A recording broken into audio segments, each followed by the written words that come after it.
Minneapolis and St. Paul are only 10 miles apart, but living in each one feels completely different. And this is exactly where a lot of people make the wrong decision when moving to the Twin Cities. Because when you search Minneapolis versus St. Paul, it sounds like you're comparing two similar cities, but you're not. You're choosing between two completely different lifestyles. So, if you're thinking about moving to Minneapolis or St. Paul, this is going to help you figure out which one actually fits your life, not what just looks good online. Quick question for you. When you picture your life here, do you see yourself walking to restaurants and being around energy? Or do you picture something quiet, more neighborhood driven, and a little more space? That answer is going to matter more than anything else we talk about. Let's start with Minneapolis, because this is usually where people begin when they're researching moving to the Twin Cities. Minneapolis is the larger of the two cities and is known for walkable neighborhoods, restaurant and nightlife, lakes, trails, and outdoor access, a more modern, active feel. If you're searching things like living in Minneapolis or moving to Minneapolis, Minnesota, this is the version of the city you usually see. Now, what does the daily life actually look like here? You're likely going to be close to coffee shops and restaurants, near lakes like Bodega Costco or Lake Area, in areas where walking and biking is realistic, surrounded by more activity and movement. And a lot of people relocating, especially from larger cities, this feels familiar. But here's the part that doesn't always come across in those searches. At similar price points, especially around the $500,000 to $700,000 range, homes in Minneapolis are often older, smaller in square footage, built with more traditional layouts, sitting on smaller lots. So while you're gaining location and lifestyle, you're often trading space, privacy, and sometimes modern finishes. And this is where buyers usually hit their first decision point. Because once you actually walk through a few homes, you start asking, do I want to be close to everything, or do I want more from the home itself? That question alone shifts a lot of people. Now let's talk about St. Paul, because this is where the tone changes completely. If you're searching living in St. Paul, Minnesota, or moving to St. Paul, you'll notice the conversation feels different. St. Paul is quieter, more residential, more traditional, more neighborhood focused.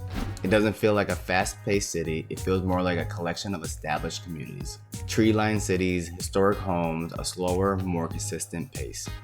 And for a lot of people, this is exactly what they're looking for when moving to Minnesota. Now, your day-to-day life in St. Paul looks a little different. You're still close to Minneapolis, you're still close to everything in the Twin Cities, but you're not surrounded by consistent activity. It feels more grounded, more routine, more predictable. And here's where buyers usually have their second shift of thinking. They realize, I don't need to be in the middle of everything, I just need access to it. And St. Paul gives you that. But again, there's trade-offs. You're not getting the same level of nightlife, the same density of restaurants, and the same always something's happening feel. So if you're someone who thrives on energy, St. Paul can feel too quiet. But if you're someone who wants space, stability, and strong neighborhood feel, this tends to fit much better long term. Now let's break this down side by side in a way that actually helps you decide. Because this is what most people are really trying to figure out when they're comparing Minneapolis versus St. Paul. Minneapolis is typically better if you want walkability, go out frequently, like being around activity, prefer a more modern, fast-moving environment. St. Paul is typically better if you want a quieter lifestyle, prefer residential neighborhoods, value space and slow pace, still want access to the cities, but not consistent noise. So instead of asking which city is better, you should be asking which one fits how I actually live. So that's what determines whether you're happy after 6 months of moving. Let me give you two quick real life scenarios. First scenario, you're working remotely or hybrid, you spend a lot of time at home, you want space, maybe a home office, maybe a quiet environment. St. Paul tends to feel better in this situation. Second scenario, you're out often, you want things nearby, you enjoy being around people, events, and restaurants. Minneapolis is going to feel more natural. Same metro, completely different daily experience. And I want to pause here for a second. Which one are you leaning towards right now? Minneapolis or St. Paul? Drop in the comments, because this is one of the decisions that usually becomes clearer once you're thinking about your routine, not just a map.